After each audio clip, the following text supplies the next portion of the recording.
Hello, I am May Carlon from Tokyo Institute of Technology. For the 9th International Conference of the Immersive Learning Research Network, we submitted our work titled Trial Assessment of Online Learners' Engagement with 360-degree Architecture Video. Let me walk you through our work in the next few minutes. But before that, I would like to introduce you to our team. This work was led by Vincent, who was an undergraduate student at that time. Most of the materials used for the course in the experiment were created by Rami, and Professor Cross was our advisor throughout the entire activity. We were all working at Tokyo Institute of Technology, or Tokyo Tech at that time. Tokyo Tech is one of the leading STEM institutions in Japan, and as part of its mission to improve education, it produces massive open online courses, or MOOCs, hosted on the edX platform under the brand name Tokyo Tech X. One of Tokyo Tech's strong pursuits is architecture, and this is not just in research and instruction, but in actual infrastructure on its campuses as well. Thus, it has been natural for Tokyo Tech to offer a course to the public on architecture showcasing some of its campus landmarks. Later on, I will show you what it is like inside the Tokyo Tech Okayama main library, or what we call the cheesecake because of its shape. In May 2021, we released the course Japanese Architecture and Structural Design MOOC for 6 months and then revised it to include 360-degree videos to help drive home the points discussed in the course. You can still enroll in that class through the link here, and I encourage you all to give it a try. Let us call this course JSAD from here on. Here is a sneak peek of the course. Have you ever wondered how tall yet beautiful buildings and lightweight yet stable roofs are realized in areas with a high seismic hazard? In this course, we will look at the evolution of structural design and architecture in Japan. This story starts with the incombustible Tokyo city after the Meiji Revolution before moving on to the precast structures of the metabolism movement, the emergence of shell structures, and concludes with the contemporary transparent architecture. We will then delve into the structural design and retrofit of several unique Tokyo Tech campus buildings.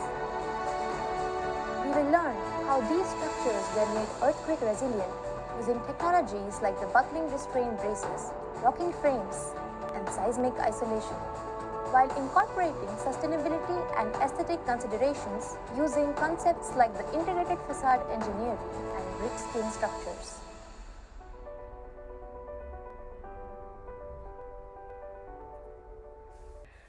A mini course was created for the experiment for practical purposes. In the mini course, students will be going through some reading materials, typically with illustrations of architecture concepts.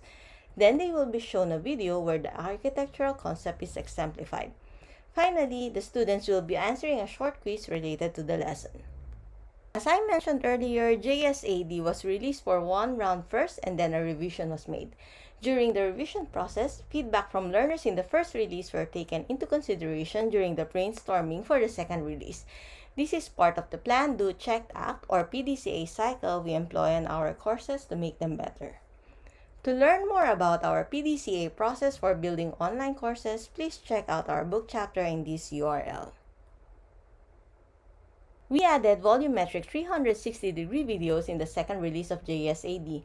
These videos are hosted on YouTube and can be viewed and controlled using a regular browser or with a head-mounted device or HMD. Through stereoscopic experience, immersion can be an artifact of stimulating senses in novel ways. Having a 360-degree view where the user can be within the environment in whichever direction they look at contributes to the feeling of presence. The user's ability to change their environment through head movements renders interaction despite user manipulation not being baked into the system. Remember the cheesecake library I was talking about earlier? Here is a 360-degree video of its interior that was included in the course.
our experiment, we had two different setups.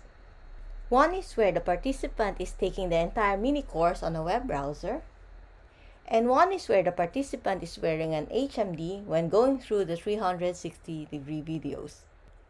Aside from the participants' performance in the quizzes in the mini course, we also conducted observation where we take note of the participants' effect and behavior during the experiment. Questionnaires were administered before and after the experiment, and follow-up interviews. We found no statistical difference between groups in terms of their performance on the quizzes. There is also no statistical difference in terms of their satisfaction based on their questionnaire responses. We observed, though, that the participants in the HMD group may be more engaged and focused on the task than the browser group. During the interviews, the HMD group raised concerns about motion sickness, the possibility of eye fatigue if they do the activity for an extended period of time, and the disproportionately large text sizes of the annotation. The browser group, on the other hand, mentioned instances of them missing important information when they changed their views, resulting in them not seeing the annotations. From our findings, we recommend that the information in the videos should be easy to watch. Audio and visual cues should also be added in the video. And finally, the length and speed of the video should be well considered. From here on, we are looking forward to applying the recommendations in a future revision, considering doing the same for other courses, evaluating the difference between 360-degree videos and typical videos, and finally, comparing it with real-life experiences such as field trips. Thank you all. Please feel free to reach out to us through our websites.